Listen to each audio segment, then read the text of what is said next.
Nessa aula, eu vou apresentar para vocês os principais tipos de traços que são usados na caligrafia. É a partir deles, combinando eles, que a gente vai ter o resultado das nossas letras. Então, para isso, eu já fiz aqui previamente uma pequena grid, e aí nessa grid eu só usei as 5 alturas de penas do meio, porque como é só um exercício, a gente não precisa nem das ascendentes nem das descendentes. E a gente vai praticar, basicamente são 5 tipos de traços iniciais. O primeiro traço é um traço vertical, e aí a gente vai puxar de cima para baixo. Lembrando que a nossa ferramenta vai ter sempre que estar no ângulo de 30 até aproximadamente 45 graus, que é esse ângulo aproximado que eu marquei. Então a gente vai fazer o traço vertical, reto.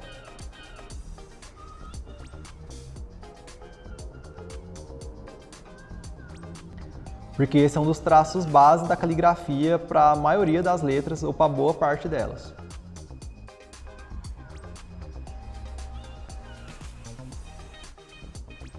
Então, no exercício posterior da aula, vocês vão praticar esse traço, assim como todos os outros. O segundo tipo de traço seria o traço horizontal, e aí a gente vai fazê-lo da esquerda para a direita, também mantendo o mesmo ângulo da ponta da nossa ferramenta.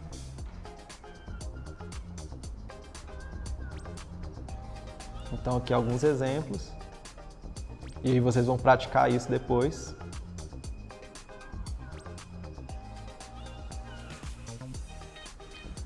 Esse é o segundo tipo de traço, traços horizontais.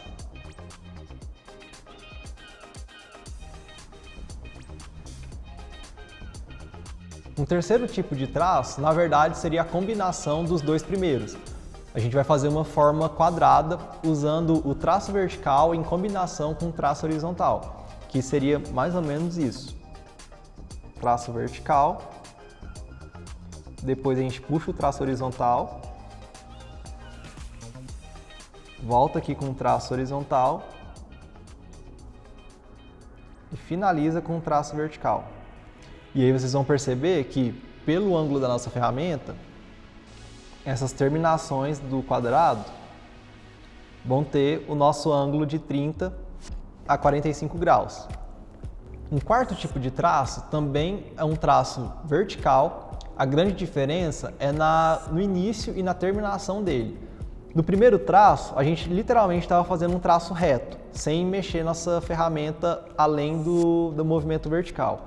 Agora, a gente vai fazer uma pequena curva no início e uma pequena curva na finalização, que isso vai ser fundamental para quando a gente for fazer nossas letras.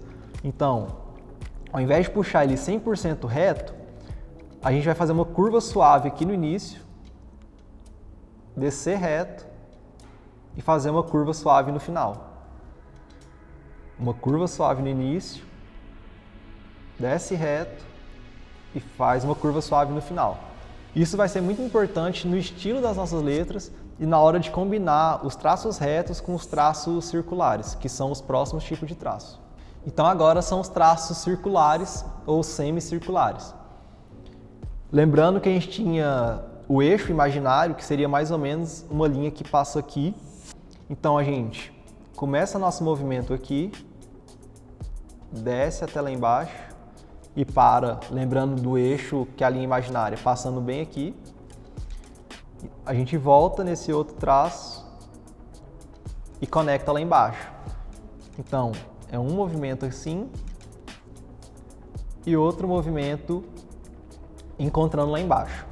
Entendidos os movimentos, a gente tem uma regra, entre aspas, básica da caligrafia, que todos os movimentos sempre vão ser de cima para baixo, da esquerda para a direita. Por que disso? Porque é a lógica de que a gente sempre vai puxar a ferramenta e nunca empurrar a ferramenta. Porque quando a gente vai usar um pincel, por exemplo, que as cerdas são flexíveis, se a gente empurra a ferramenta, a tendência é que as cerdas dobrem e acaba fazendo um borrão ou manchando a nossa letra. Então, a lógica é sempre puxar a ferramenta para o nosso lado. Para quem é destro, é essa regra básica, de cima para baixo, da esquerda para a direita. Para os canhotos, inverte um pouco a lógica. Como o canhoto, a mão dele é a outra, ele vai fazer os movimentos invertidos. Então, ele sempre vai fazer de baixo para cima da direita para a esquerda, porque esse vai ser o movimento de puxar a ferramenta natural para ele. Então, é só lembrar disso. Os destros da esquerda para a direita, de cima para baixo. Os canhotos inverte, de baixo para cima, da direita para a esquerda. E aí, é muito importante a gente lembrar que a gente, via de regra, não deve mexer a nossa mão na hora de escrever. O ideal é que o nosso punho, que a nossa mão se mantenha firme e a gente faça um movimento com o nosso braço. A gente mantém aqui firme e só mexe o nosso braço, porque isso vai dar pra gente mais firmeza e vai evitar com que o nosso ângulo, ou seja, com que o ângulo da ponta da ferramenta saia da posição ideal ou varie no decorrer da letra.